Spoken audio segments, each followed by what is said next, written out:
সম্প্রীতি এমন নিদর্শন এই উপমহাদেশে আর কোথাও দেখা যাবে না।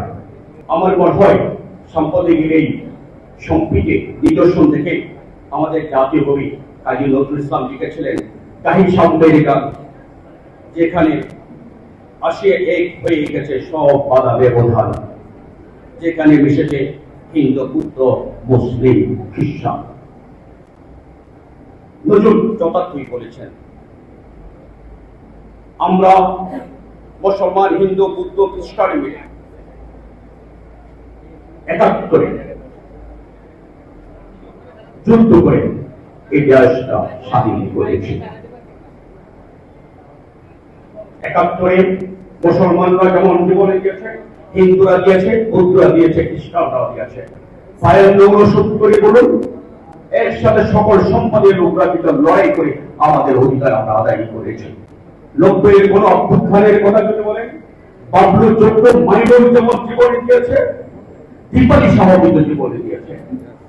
24-এ জুলাই বিপ্লবের কথা যদি বলি, সেখানেও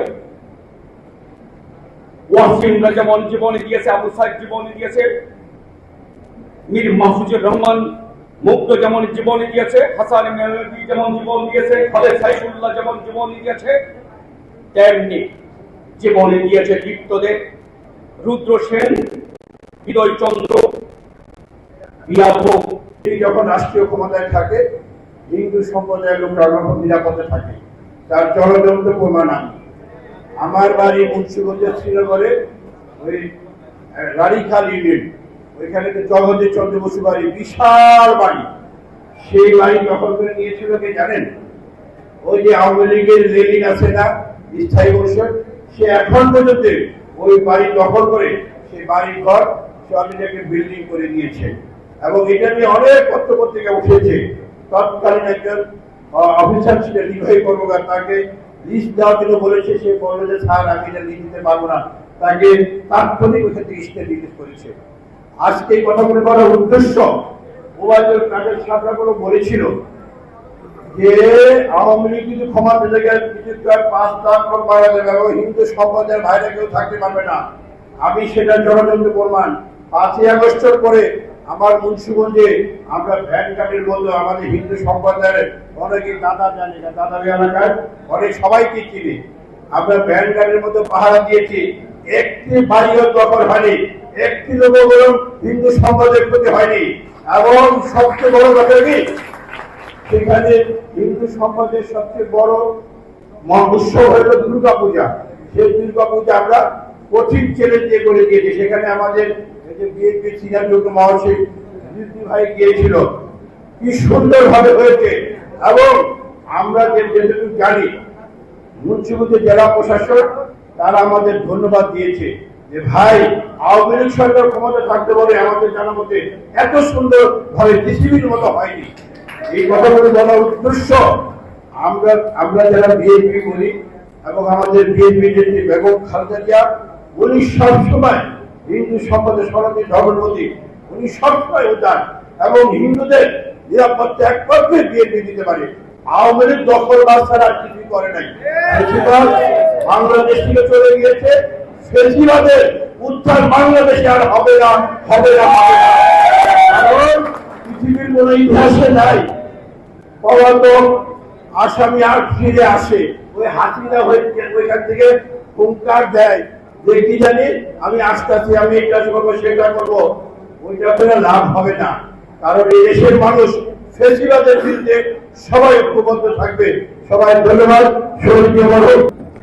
আজকে বাংলাদেশ পূজা উদযাপন ফ্রন্ট কর্তৃক আয়োজিত এই বিশাল সনাতনী সমাবেশ,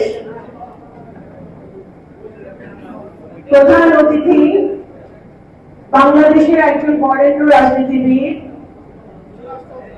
যিনি বাংলাদেশের যখনই বিপদ হয়েছে, বাংলাদেশ জাতীয়তাবাদী দলের যখনই বিপদ এসেছে, তখন তৃণমূলের একজন সত্যিকারের কাণ্ডারি হিসেবে জিয়া পরিবারের পাশে থেকেছেন, দলের পাশে থেকেছেন, শেখ হাসিনা তারা নির্যাতিত, আওয়ামী লীগ তারা নির্যাতিত, আমাদের সকলের শ্রদ্ধেয় স্থায়ী কমিটির অন্যতম সদস্য বাবু বংশচন্দ্র রায় উপস্থিত,